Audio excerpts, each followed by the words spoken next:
Bienvenidos. Hoy nos metemos de lleno en la historia de una región, de sus gentes, basándonos en los documentos que hemos estado revisando. Vamos a ver de dónde sale el nombre Palestina, si hubo estados judíos o palestinos antiguos y cómo se veían a sí mismos los que vivían allí. Es un tema complejo, ¿verdad? A ver si podemos aclarar algo. Efectivamente. Vamos a tocar puntos claves que surgen de las fuentes, como, cuándo aparece ese nombre, Palestina, existieron reinos judíos antes del Israel de hoy y un Estado palestino, y muy importante, cómo se conectan o no los pueblos de la zona a lo largo de los siglos. Creo que es una mirada necesaria. Pues empecemos por el nombre, que ya de por sí tiene miga, ¿eh? Las fuentes dicen que Palestine, en griego, ya lo usa Heródoto, siglo V a.C., pero hay rastros más antiguos. Los Peleset, filisteos, en Egipto, hacia el 1150 a.C., y Palastú, en Asiria. Pero el momento clave parece ser con el emperador Adriano. ¿Es así? Sí, exacto. Adriano, después de la revuelta de Bar Kokhba, en el 135 después de Cristo, decide renombrar la provincia romana de Judea y la llama Siria-Palestina. Y aquí lo interesante es que, usa un nombre que ya existía, sí, pero la intención política de Roma era bastante clara. Diluir la identidad judía, quizás. Exactamente. Intentar debilitar esa conexión judía con la tierra después de una rebelión tan fuerte. Pero ojo, es importante entender que fue un cambio de nombre de una provincia. No es que en ese momento se creara un pueblo palestino como tal. Entendido. Era renombrar una provincia que además ya estaba habitada desde hacía milenios por distintos pueblos semitas, cananeos, israelitas. Y aquí hay un dato de los documentos que me ha llamado mucho la atención. La genética. Ajá, sí, es llamativo. Los estudios genéticos recientes confirman que los judíos y los palestinos árabes de hoy comparten una base ancestral común significativa. Descienden en buena medida de esas mismas poblaciones autóctonas del Levante de hace miles de años. Vaya, o sea que, como dicen algunos estudios, son casi primos genéticos. Podría decirse así, sí. La cercanía genética es notable. Volviendo a la política antigua, si Adriano renombra Judea, eso es porque había allí una entidad judía importante, organizada. Llegaron a tener estados propios antes de los romanos. Sí, sin duda. Las fuentes históricas son claras en eso. Hubo varios periodos de soberanía judía. Tenemos el reino unificado de Israel, con Saúl, David, Salomón. Hablamos de en torno al 1050 al 930 a.C. Luego vino la división, el reino de Israel al norte hasta el 722 AC y el reino de Judá al sur hasta el 586 a.C. Y más tarde el reino asmoneo, entre el 164 y el 63 a.C.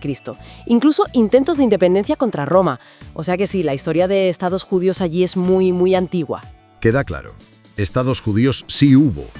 ¿Y qué dicen las fuentes sobre un Estado palestino soberano en la antigüedad o en la Edad Media? Pues ahí la historia es distinta. Según los documentos que manejamos, no hay constancia de un Estado árabe palestino soberano en esos periodos largos. La región fue parte de un imperio tras otro. Romanos, bizantinos, luego los califatos árabes, los otomanos. La idea de un Estado específicamente palestino como concepto político moderno es mucho más reciente. ¿Y cuándo empieza a tomar forma esa idea moderna? Pues surge sobre todo en el siglo XX. El Plan de Partición de la ONU de 1947, la famosa Resolución 180, proponía crear un Estado árabe al lado de uno judío. Pero fue rechazado por los líderes árabes. Exacto. Luego, la OLP declaró un Estado de forma simbólica en 1988 y la Autoridad Nacional Palestina se creó en 1994 tras los acuerdos de Oslo. Y la ONU reconoció a Palestina como Estado observador no miembro en 2012, pero su soberanía efectiva, real, sigue siendo limitada y muy disputada. Entonces, la identidad nacional palestina se consolida en esa época, ¿no? A principios del 20. Sí, es un proceso del siglo XX, ligado al surgimiento de los nacionalismos en la región y a la propia historia del conflicto.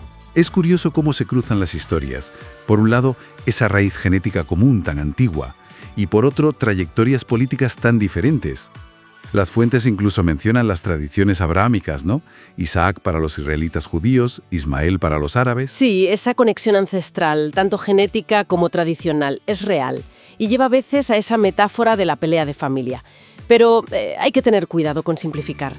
El conflicto actual es moderno, Es una lucha por el territorio, por la soberanía, marcada por nacionalismos modernos, el sionismo y el nacionalismo árabe palestino, por el legado colonial, por intereses externos. No es solo una disputa ancestral. Entendido. Es mucho más complejo. ¿Y cómo se identificaban los habitantes a lo largo del tiempo según vemos en los textos? Pues mira, en la antigüedad tenías israelitas o judíos, filisteos, que acabaron asimilándose, cananeos. Después de la conquista árabe y la islamización, a partir del siglo VII, las identidades principales en la región pasaron a ser judíos y árabes. Y dentro de los árabes, musulmanes y cristianos.